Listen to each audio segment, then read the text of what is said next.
Topkapi Palace, which was used as the administrative and domicile center of the Ottoman Empire for almost 400 years, is the oldest and largest palace that has survived up until today. It was built by the conqueror of Istanbul, Mehmed II, between the years 1458 and 1478, and it was up until the 19th century that other extensions were made by other sultans who ruled after him.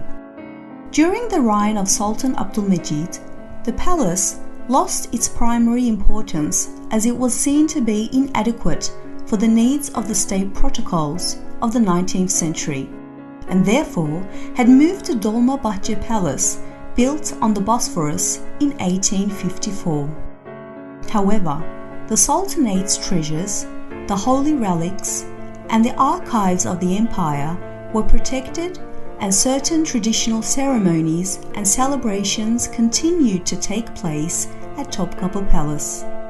Following the abolishment of the Ottoman Sultanate in 1922, Topkapi Palace was converted into a museum on the order of Mustafa Kemal Atatürk on the 3rd of April 1924. The museum, which also offers audio guidance services, is open to the public every day of the week except on Tuesdays. Entrance is located through the main gates called Baba Humayun, which is located on the side facing Hagia Sophia. An inscription written by Ali bin Yahya as-Sufi is placed above the gate. The first courtyard, the parade court. Upon entering through the imperial gate, one enters the first courtyard. On the left side of the courtyard, the wood storehouse and the caner's hearth had existed. The remains of the administration, jail building, and the patriarchal palace, which were built at the end of the 19th century, as well as the existent Hagia Irene Church and the Imperial Mint, is located on the left side of the courtyard. Hagia Irene, which was built as the Church of the Patriarchate Palace, is the oldest structure within this courtyard. It was built during the era of Constantine I at the beginning of the 4th century. Hagia Irene, which the Byzantinians described as the Chapel of the Patriarchate, remained within the Sultanate's walls, which circled the Topkapi Palace following the conquest of Istanbul. And as it was not converted into a mosque, there weren't any significant architectural changes made. As well as various craftsmanships like carpentry, bookbinding, gilding, and levelworks for the palace, gifts that were sent to foreign states were also prepared in these workshops. The workshop called Hünerveran within the courtyard was transformed into an imperial mint for coining money once the palace was abandoned during the 19th century. On the right side of the first courtyard, there existed the treasury, the Enderun Hospital, the bakehouses for the palace's bread and Turkish bagels, the Hasfırın Mosque, the areas where the wardens resided, and a water gauge which contained the fountain from Mahmud II's era. One of the most interesting corners of the first courtyard was the Fountain of the Executioner, or the Politics Fountain as it is also called. This structure can be found just before you enter through the Gate of Salutation. The woodsheds of the palace were also located in this area. The first structures, the tiled kiosk and archaeology museums, were also located within this first courtyard.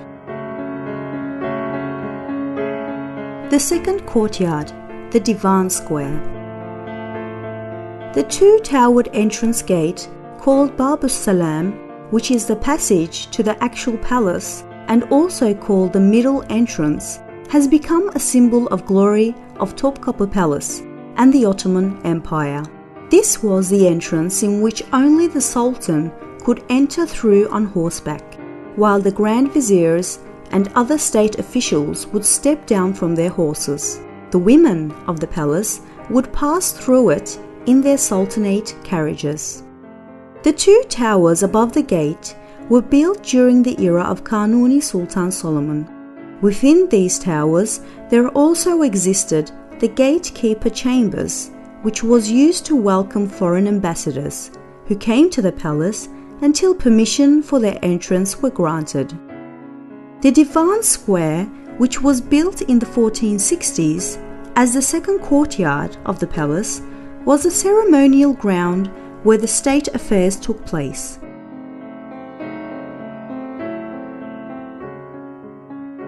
On the right side of this courtyard were the enthronement ceremony called Julus, as well as celebration events, ambassador receptions, and the ceremony of paying the janissaries every 3 months took place, is where the palace kitchens are located behind the porches.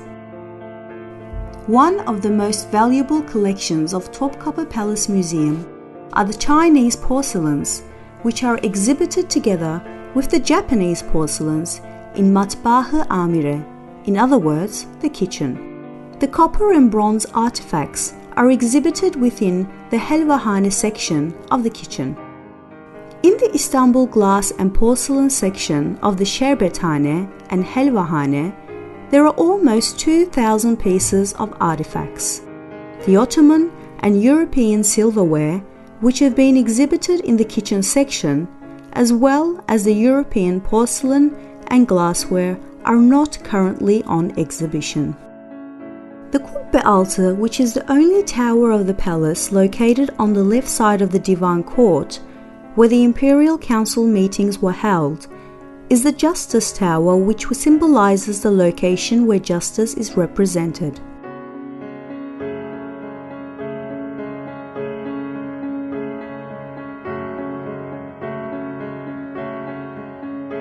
The outer treasury building is located next to the Kubbe Altı chamber, where the artillery collection is exhibited. The artillery collection of the Topkapi Palace Museum, which consists of 52,000 pieces of arms belonging to the Arab, Emevi, Mamluk, Iran, Turkish, Crimean Tatar, Indian, European, and Japanese cultures, is one of the forthcoming collections in the world, with its pieces representing a period of 1300 years. The arms belonging to Fatih Sultan Mehmed, Bayezid II, Yavuz Sultan Selim, Kanuni Sultan Süleyman, Selim II, Mehmed III, Ahmed I, and many other Ottoman sultans, grand viziers, pashas, silahdara, make an indelible impression with their fine craftsmanship and adornments. On the left side of the second courtyard, in the corner of the Kubbe Altı chamber, is where the gate of carts of the harem section is located. On the left side of the salutation gate, there are two fountains built during the time of Sultan Ahmed III, while on the right side there is a prayer facility belonging to the era of Sultan Selim III, and there are huge pillars going back to the early Byzantine era. On the Sultan's path, which leads from the salutation gate to the Gate of Felicity, there is a cistern from the Byzantine era, and on the Vizier path leading to the Kubbe Altı are the stones of salutation. The third courtyard, the Enderun Court. The Enderun Court is like a citadel within a castle.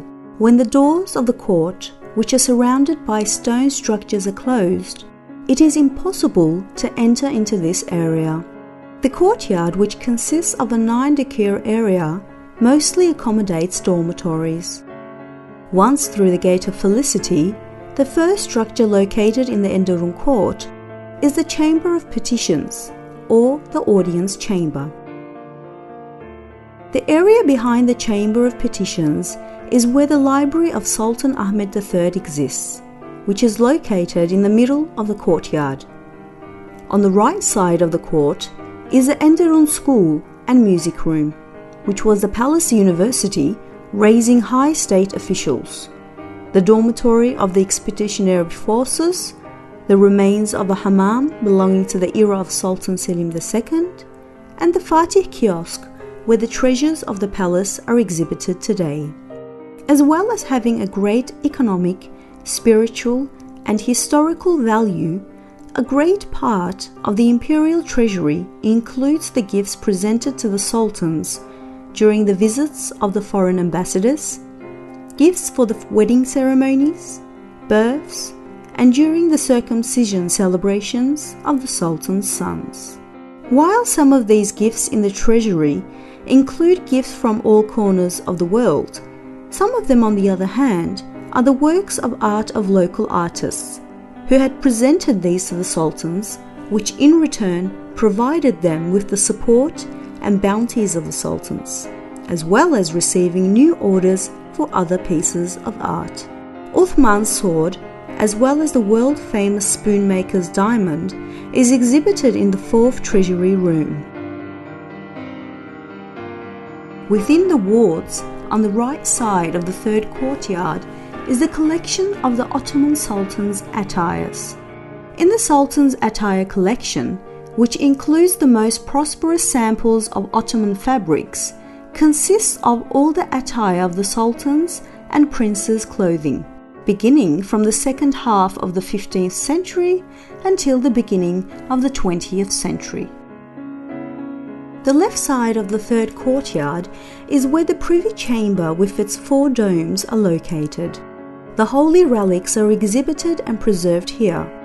Amongst the most important holy relics gathered between the 16th and the first half of the 20th century include the cloak of the Prophet Muhammad, the beard of the Prophet, the case in which his broken tooth from the Uhud war is kept in, his footprints, letters, seal, bow and arrow, the keys of the Kaaba, water spout of the Kaaba, and the casing of the Black Rock. Amongst the trusts of the other prophets and the followers are Prophet Abraham's cooker, Prophet Moses' walking stick, Prophet David's sword, Prophet Joseph's frock, swords belonging to the companions of the Prophet Muhammad, and a shirt, cloak, prayer mat, and chest belonging to Fatima, the daughter of the Prophet Muhammad. Next to the cloak of the Prophet is where the dormitory of the Royal Pages Wing is located. This area exhibits the imperial portraits of the sultans. This collection, which is very valuable in terms of the sultan's portraits, presents the gravures, oil paintings, watercolor paintings, and other paintings on tusks of 36 sultans who have ruled the Ottoman Empire since its establishment in 1299. The 4th courtyard, the imperial sofa. The area in which the expansive porch of the hall of the privy chamber, with its double-lined columns, is the porch known as the imperial sofa or marble sofa. This area, which consists of a flower garden and a marble pool terrace, is one of the most dearest locations of Topkapi Palace. The circumcision room, iftar kiosk, Revan kiosk, and Baghdad kiosk are also located in the marble sofa. Entrance to the imperial sofa is through a 3-meter-long stairway from the marble sofa. This area, which accommodates the sofa kiosk and the chief physician tower, is also the flower garden. The Mejidiyya kiosk, garment room, and the sofa mosque are also located on the final terrace facing the Marmara Sea.